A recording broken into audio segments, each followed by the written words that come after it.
तो फिल्म की शुरुआत में हमें नामी नाम की एक लड़की दिखाई जाती है जिसकी आंख अलार्म बजने पर खुलती है। नामी सारा ही दिन मोबाइल इस्तेमाल करती रहती है, जिसकी ऑफिस में काम करते वक्त, किसी से बातें करते वक्त और पार्टी में भी बस मोबाइल इस्तेमाल करती रहती है। फिर पार्टी करने के बाद रात को वो बस के जरिए घर जा रही होती है, तो वहाँ उसकी आंख लग गई थी, उसे पता नहीं चलता और उसका मोबाइल गिर जाता है। और जब वो जागती है तो उसे अपने मोबाइल का ख्याल नहीं रहता। मोबाइल के बगैर ही वो अपने घर आ जाती है, जिसके बाद वो एक लड़की को मिल जाता है। फिर अगले दिन भी नामी अपने घर गहरी नींद में सोई हुई थी, जहाँ तभी उसकी दोस्त आकर उसे जगाती है और तब नामी को ख्याल आता है कि उसका मोबाइल गायब है, इसीलिए वो उसे ढूंढने लगती है। पर जब मोबाइल नहीं मिलता तो वो अपने नंबर पर कॉल करती है और फोन एक औरत उठाती है। असल में जिस लड़के के पास फोन था वो अपनी मॉम की रिकॉर्डिंग के जरिए उससे बातें कर रहा था, मतलब कि बोल उसके मुंह में रही थी और वो उनकी आवाज ही नामी को सुना रहा था। वो औरत उसे बताती है कि हाँ, तुम्हारा मोबाइल मेरे पास ही है। ये सुनकर नामी उसे एक होटल में बुलाती है, जिस पर वो मान भी जाता है। वो लड़का फिर उसका मोबाइल चेक करने लगता है, पर पासवर्ड की वजह से उसे नहीं खोल पाता। इस वजह से लड़के को गुस्सा आ जाता है, वो मोबाइल की स्क्रीन ही तोड़ देता है। दूसरी तरफ शेर से दूर जंगलों में एक लड़की की लाश मिलती है, जिसकी हालत काफी खराब थी क्योंकि काफी बेरहमी से उसे मारा गया था। इस केस को एक ऑफिसर देख रहा था, जो अपने साथी को कहता है कि इस कत्ल खून का शक मुझे अपने बेटे जून पर है, जो पिछले 7 सालों से गायब है। जून और कोई नहीं बल्कि वही लड़का था जिसे नामी का मोबाइल मिला था। तो इस सिलसिले में इस ऑफिसर ने बहुत सारी चीजें भी पता की होती है। तो उसका साथी कहता है कि आपको बस शक है, पर उसे पकड़ने के लिए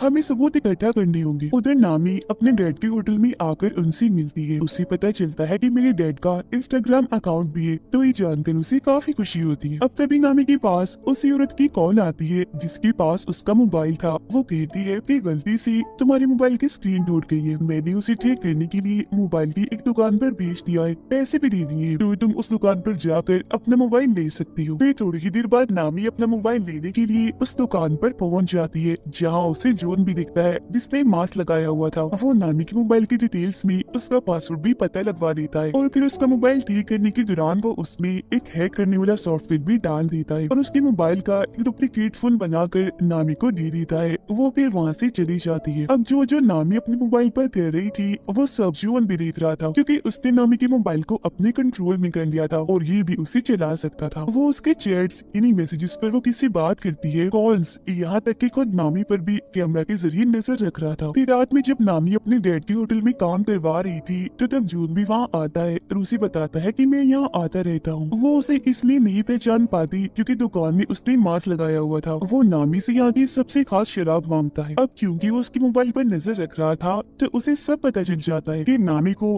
कौन कौन सी गेम्स पसंद है और किन किन चीजों में उसकी दिलचस्पी है, जिससे वो नामी को इम्प्रेस, मुतासिर कर लेता है। और अब उसे अपने बारे में भी बताता है कि मैं एक ऐसी कंपनी में जॉब करता हूँ जो सॉफ्टवेयर, कंप्यूटर और इंटरनेट से जुड़ी सारे काम करती है। उन दोनों को बातें करते हुए नामी के डैड भी देख रहे थे। फिर रात को नामी अपने दोस्तों से बातें करते करते सो जाती है और पूरी रात जून उसका मोबाइल ही चेक करता रहता है, जिससे वो उसके बारे में हर एक जानकारी और राज जान चुका था। जिसके बाद अगली सुबह नामी अपनी ऑफिस आती है। वो दरअसल एक कंपनी में काम करती थी। उधर जॉन अपनी पिछले शिकारी यानी उस लड़की की तस्वीर देखता है जिसका कत्ल उसने किया था, जो और कोई नहीं बल्कि वही थी जिसकी लाश जंगल में से मिली थी। जिसके बाद वो अपना अगला शिकार नामी को चुनता है। उधर नामी के पास उसकी बॉस आती है, कहती है कि हमारी कंपनी को एक काफी बड़ा प्रोजेक्ट मिला है, साथ ही तुम भी काफी अच्छे से काम कर रही हो, मैं तुमसे बहुत खुश हूँ, इसीलिए मैं तुम्हारी सैलरी दोगुनी कर रही हूँ, यानी कि डबल कर रही हूँ, पर तुम इस बारे में बाकी साथियों को मत बताना। अब उनकी ये सारी बातें जून ने भी सुन ली थी। उधर वो ऑफिसर ने जून के डैड घर आकर अपनी वाइफ से बातें करने लगती है, पर वो जून के बारे में उन्हें कोई बात नहीं बताती। हालांकि उन्हें पता होता है कि जून और उसकी मोम आपस में राब्ते में है और बातें करती रहती है। वो फिर अपनी वाइफ को बताते हैं कि शहर में एक लड़की का खून हुआ है जिसका शक मुझे जून पर है और मैं ये बात जानता हूँ कि तुम उससे राब्ते में हो, क्योंकि मैंने तुम्हारी और उसकी बातें सुन ली थी। जो सुनकर फौरन वो बोलती है कि नहीं, मैं नहीं मानती, मेरा बेटा ऐसा नहीं कर सकता, वो किसी का खून भला क्यों करेगा।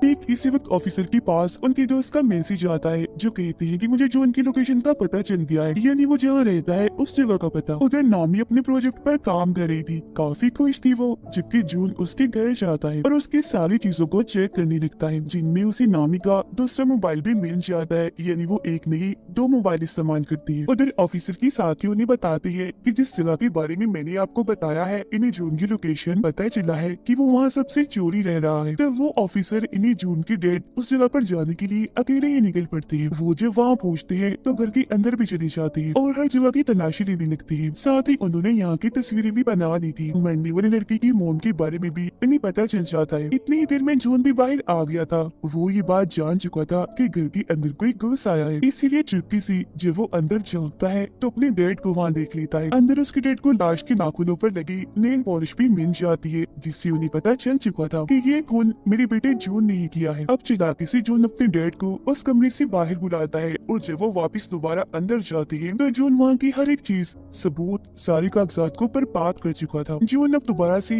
नामी के होटल में जाता है और उसके डैड से मिलकर उन्हें भी यही बात कहता है कि मैं यहाँ आता रहता हूँ और यहाँ की सबसे खास शराब मांगता है। उसे देखकर नामी की डैड समझ जाती है कि ये झूठ बोल रहा है, ये हमारा रेगुलर कस्टमर नहीं है, मतलब ये यहाँ रोज रोज नहीं आता। फिर वो नामी से बातें करने लगता है और रात को जब वो बाप बेटी घर जा रही थी तो उसकी डैड नामी को कहती है कि जून एक नंबर का झूठा इंसान है, वो हमसे कुछ छुपा रहा है क्योंकि वो दूसरी बार आया है होटल में, उससे पहले कभी भी नहीं आया, मुझे वो ठीक नहीं लग रहा, तो तुम उससे दूर रहो। जिस पर वो कहती है डैड मुझे तो ऐसा कुछ नहीं लगता, मैं ठीक है, मैं इससे दूर रहूंगी। अब उनके बीच की ये सारी बातें जून ने भी सुन ली थी। रात को नामी अपने दोस्त के साथ थी, वो उसे भी जून के बारे में बताती है कि अगर वो थोड़ा सा हुलिया बदले यानी बाल छोटे करवा ले और चश्मा उतार दे तो वो बहुत ही प्यारा लगेगा। उसकी दोस्त कहती है कि मैं भी उसे देखना चाहती हूँ। तब नामी उससे वादा करती है कि ठीक है, मैं तुम्हें उससे मिलवा दूंगी। ऑफिसर मरने वाली लड़की की मोम से आकर मिलती है, जहाँ वो इन्हें बताती है कि मेरी बेटी का मोबाइल कहीं गिर गया था, फिर उसकी स्क्रीन टूट गई और मेरी बेटी को मोबाइल पर एक मोबाइल की दुकान से मिला था, जिसके बाद से ही उसके साथ अजीबोगरीब चीजें होना शुरू हो गई थी और उसके बाद फिर किसी ने उसे मार दिया। तब वो लड़की की मोम से वादा करती है कि आप परेशान ना हो, उसके खूनी को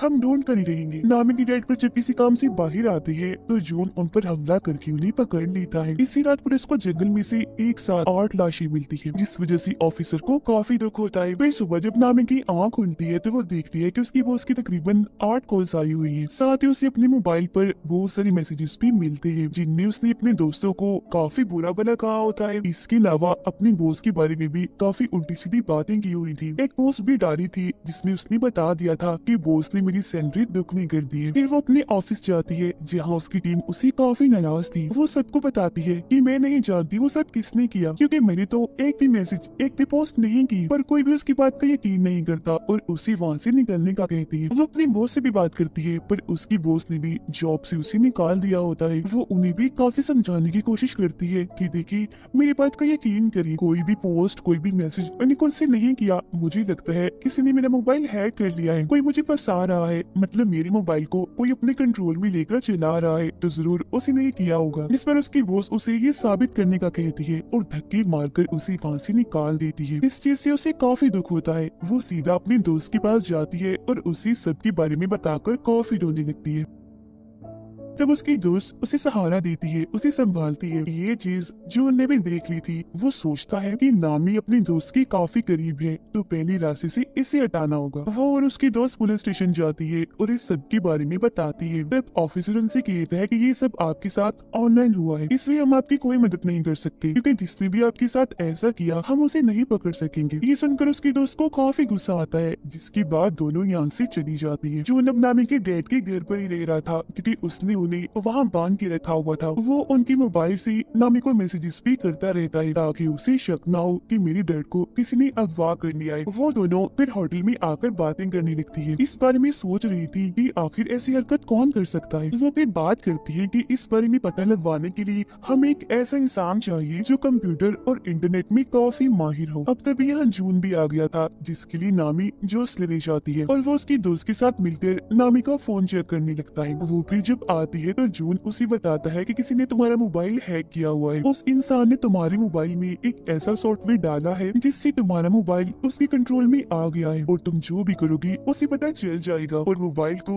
वो अपने तरीके से भी चला सकता है। वो अपने नामी को बाहर लाता है और बताता है कि ये काम किसी करीबी का है, वो करीबी जिसे तुम्हारे मोबाइल का पासवर्ड भी पता है, क्योंकि पासवर्ड खोलने के बाद ही उसने ये सब किया होगा ना। अब तभी उन दोनों की तस्वीर चुपके से नामी की दोस्त बना रही थी, जिससे उसे काफी अजीब लगता है। वो फिर होटल में जब आती है तो उसकी दोस्त उसे एक खबर दिखाती है जिसमें पुलिस को एक साथ 8 लाशें मिली थी। अब उसकी दोस्त नोट कर लेती है कि नामी मुझसे बात नहीं कर रही। वो उससे इसकी वजह पूछती है कि तुम मेरी बात क्यों नहीं सुन रही, तुम्हारा मूड भी खराब है, क्या हुआ, नाराज हो? जो सुनकर नामी भड़क जाती है, कहती है कि मुझे तुम पर शक है, ऐसा मेरे साथ तुमने किया होगा क्योंकि मेरी पासवर्ड तो सिर्फ तुम ही जानती हो। जो सुनकर उसकी दोस्त को काफी बुरा लगता है। वो कहती है कि तुम कल के आए उस लड़की जून की वजह से मुझ पर शक कर रही हो। ठीक है, अगर तुम्हें ऐसा ही लगता है तो मैं तुमसे दूर चली जाती हूँ। इतना कहने के बाद वो नामी से अपनी दोस्ती तोड़कर चली जाती है। वो काफी दुखी थी, रो रही थी और ये चीज जून भी देख लेता है। उधर पुलिस मरने वाले लोगों की लाशें जब उठा रही थी तब उनका सामान भी देखा जाता है, जो देखकर ऑफिसर काफी परेशान हो गई थी। तब उनका साथी कहते हैं कि ये काम आपका बेटा ही कर रहा है, हम जानते हैं, तो हमें उसे पकड़कर रोकना होगा जल्द से जल्द क्योंकि चीजें काफी आगे तक निकल गई है। तब ऑफिसर कहते हैं तो सबसे पहले तुम उस मोबाइल्स की दुकान को ढूंढो जहाँ जॉन काम करता है, जिस पर उसका साथी हाँ बोलता है और ये दोनों वहाँ से निकल जाते हैं। नामी होटल में बैठी अपनी और अपनी दोस्त की वीडियो देख रही थी। वो काफी दुखी थी और अपना मोबाइल गिरा देती है जिससे स्क्रीन फिर से टूट जाती है। उधर ऑफिसर और उनके साथी को जो उनकी मोबाइल्स की दुकान मिल जाती है, पर उसने यहाँ की हर चीज को तबाह बर्बाद कर दिया था। लेकिन कुछ पेपर्स के जरिए उन्हें 8 कस्टमर्स के बारे में पता चलता है जो और कोई नहीं बल्कि वही लोग थे जिनकी लाशें इन्हें मिली थी। ऑफिसर बताते हैं कि मुझे 9वीं लड़की की डिटेल्स भी पता है जो मरने वाली है और वो डिटेल्स मुझे जून के घर से ही मिली थी, तो अब हमें उसको बचा लेना चाहिए। जो सुनकर उनका साथी कहता है कि हमें इस सब के बारे में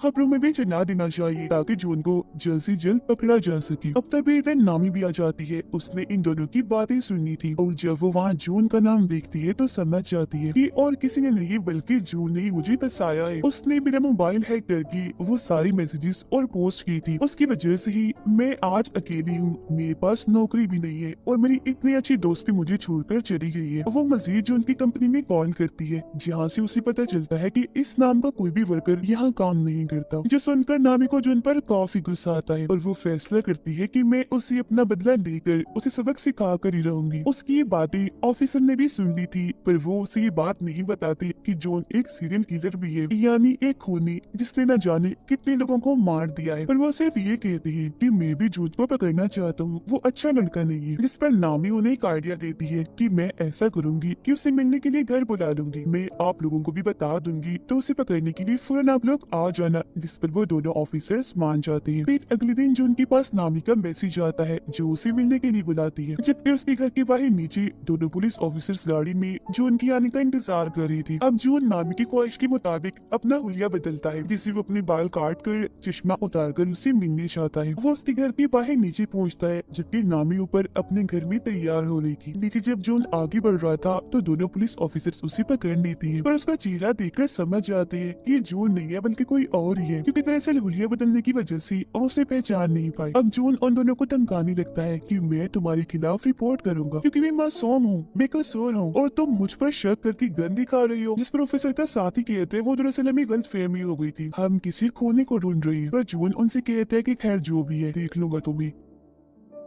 इतना कहने के बाद वो वहाँ से चला जाता है, जबकि दोनों ऑफिसर्स ऊपर आकर नामी से मिलती है। वो उन्हें बताती है कि जो उनका मैसेज आया है उसका कहना है मैं मसरूफ हूँ, आज बाद में मिलूंगा। वो फिर कहते हैं कि मैं अपना मोबाइल ठीक करने के लिए दे रही हूँ, तब तक दूसरा मोबाइल इस्तेमाल करूंगी और जब मेरा पहला मोबाइल मुझे मिल जाएगा हम उसे पकड़ लेंगे, जिसके लिए ऑफिसर्स भी मान जाती है। अब ऑफिसर के पास पुलिस स्टेशन से कॉल आती है। एक ऑफिसर उन्हें बताता है कि ये बात अब सबको पता चल गई है कि ये सारे खून और किसी ने नहीं बल्कि आपकी बेटी जून ने की है, तो अब से आपको इस केस से दूर रहना होगा ताकि आपको कोई खतरा ना हो। जो सुनकर वो काफी परेशान हो जाती है। अब नामी अपने दूसरे मोबाइल को निकाल कर उसमें अपनी सिम डालती है और ऑन करके उसे चलाकर बाहर आती है। ऑफिसर उसे कहते हैं कि तुम्हारी जान को भी खतरा है तो तुम भी किसी ऐसी जगह पर चली जाओ जहाँ तुम महफूज रह सकती हो। तो वो कहती है कि मैं अपने डैड के घर चली जाती हूँ, वही मेरे लिए ठीक जगह होगी। जिसके बाद वो ऑफिसर्स के साथ वहाँ जाने के लिए निकल जाती है। वो जब वहाँ पहुँचती है तो ऑफिसर उसे अपना कार्ड देता है, जिस पर वो कहती है कि ठीक है कुछ भी हुआ मैं आपसे राब्ता करके बता दूंगी, और घर के अंदर चली जाती है। अंदर आने के बाद वो अपने डैड को आवाज लगाने लगती है कि मैं आ गई हूँ। फिर अपने कमरे में जाकर जब वो मोबाइल इस्तेमाल कर रही थी तो उसे जॉन के नए नंबर से मैसेज आता है। वो जब उसे कॉल करती है तो फोन बजने की आवाज उसे यही इसे घर से आ रही थी। वो चौंक जाती है और फौरन ऊपर जाकर चेक करती है, पर वहाँ पर कोई भी नहीं था। लेकिन वो फिर भी डर गई थी, इसीलिए ऑफिसर को फौरन कॉल करने लगती है। पर तभी उसका मोबाइल अपने आप ही चलने लगता है। जो देख वो समझ गई थी कि जून ने इस मोबाइल को भी हैक कर लिया है। उसे अपने डैड की फिक्र होने लगती है, तो वो उन्हें हर जगह ढूंढ रही थी जहाँ उसे जून मिल जाता है। वो कहता है कि अगर तुम अपने डैड को जिंदा देखना चाहती हो तो दोनों ऑफिसर्स को अभी मैसेज करो कि मैं यहाँ बिल्कुल ठीक हूँ, महफूज हूँ, तो आप फिक्र मत करना, हम 2 दिन के बाद मिलेंगे। अब ना चाहते हुए भी नामी अपने डैड की जान बचाने के लिए उन्हें ये मैसेज कर ही देती है। वो यहाँ उसे पूछती है कि मैंने तुम्हारा क्या बिगाड़ा था, तुमने मुझे ही क्यों पकड़ा। तो वो बताता है कि मुझे तुम्हारा मोबाइल बस में से मिला था, तो इसीलिए मैंने तुम्हें अपना शिकार चुना, क्योंकि जाहिर है मोबाइल के जरिए मुझे तुम्हारे बारे में सब पता चल सकता था, तो भला मैं तुम्हें फिर कैसे छोड़ता। फिर वो नामी को बाथरूम में उसके डैड के पास लाता है जहाँ उन्हें बांध के रखा हुआ था। वो उन्हें मारने की धमकी देता है। तब नामी कहती है कि तुम मेरे डैड को मत मारो प्लीज, मैं कुछ भी करने को तैयार। जो सुनकर जॉन उसे खुद को टेप की मदद से बांधने का कहता है, और जब नामी उसकी मदद से ऐसा कर लेती है तो वो उसके डैड को डुबोकर मारने के लिए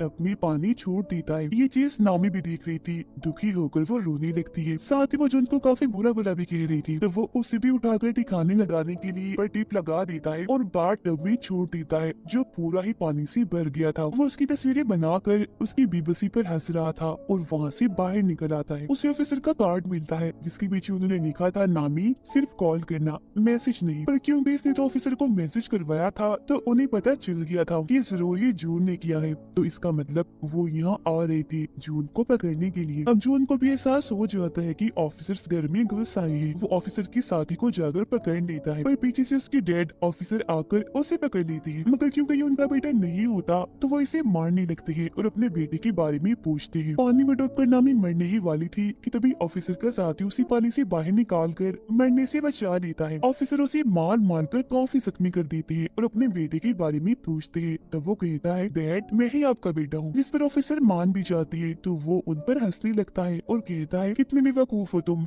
अपने बेटे की पहचान भी नहीं है। ये सुनकर ऑफिसर भड़क जाती है और उसे दोबारा से मारने लगती है। उधर नामी को भी होश आ गई थी। वो देखती है कि ऑफिसर की साथी उसके डैड को होश में लाने की कोशिश कर रही है, पर वो उठ ही नहीं रही। ऑफिसर फिर जो उनका बैग चेक करती है जिसमें से उन्हें जो उनके सारे शिकारों का सामान मिलता है, यहाँ तक कि 0 नंबर वाले शिकार का भी, इन्हीं सबसे पहले वाले शिकार का, जो कि असल में और कोई नहीं बल्कि उनका बेटा जून था। इस कोने के पास ऑफिसर की वाइफ और उसके बेटे की सारी डिटेल्स मौजूद थी। इन्हें जो 7 साल पहले गायब हो गया था, असल में वो गायब नहीं हुआ था, 7 साल पहले ही इस कोने ने उसे मार डाला और तभी से जून की पहचान लेकर इन्हें जून बनकर लोगों को मार रहा है। ये जानकर ऑफिसर को काफी दुख होता है, इसीलिए वो गन लेकर कोने को मारने के लिए जाती है। कोने उन्हें बताता है कि मैं आज भी जून बनकर तुम्हारी वाइफ से बात करता हूँ। कितने भोले हो आप लोग, पता लगवा ही नहीं पाए कि जिसे तुम बात कर रहे हो अपना बेटा समझकर, वो तो तुम्हारे बेटे का असली कातिल है। उसकी ये सारी बातें नामी भी सुन लेती है। वो गुस्से से भरी बाहर आती है, ऑफिसर से गन छीनकर उस खूनी को मार देती है। वो फिर देखती है कि मेरे डैड को होश आ गई है, मतलब कि वो जिंदा है। इस बात से जज्बाती होकर वो अपने डैड के गले से लगकर काफी रोती है। फिर उसका इलाज करने के लिए उसे एम्बुलेंस के जरिए हॉस्पिटल भेज दिया जाता है, जहाँ से पुलिस भी सभी मरने वालों की चीजें इकट्ठा कर रही थी। कुछ दिन के बाद सभी को खूनी के बारे में पता चल जाता है, यानी कि वो ऑनलाइन ही इंटरनेट के जरिए ही लोगों को पकड़कर उन्हें मारता है और अब वो मारा जा चुका है। बस इससे ज्यादा और कोई जानकारी नहीं मिल पाती। फिर नामी जब अपने डैड और दोस्त के साथ होटल में थी तो कोई चुपके से उस पर नजर रख रहा था, जिससे वो खुद भी देख लेती है, पर समझ नहीं पाती कि ये कौन है। तो या तो ये खूनी ही हो सकता है जो शायद मरा नहीं होगा, या फिर ऑफिसर का बेटा भी हो सकता है, या कोई तीसरा इंसान भी हो सकता है जो अब खूनी की तरह ही ऑनलाइन पकड़ पकड़ कर लोगों को मारेगा सिर्फ अपनी इंजॉयमेंट के लिए। और इसी सस्पेंस भरे सीन के साथ ही ये कहानी इधर ही खत्म हो जाती है।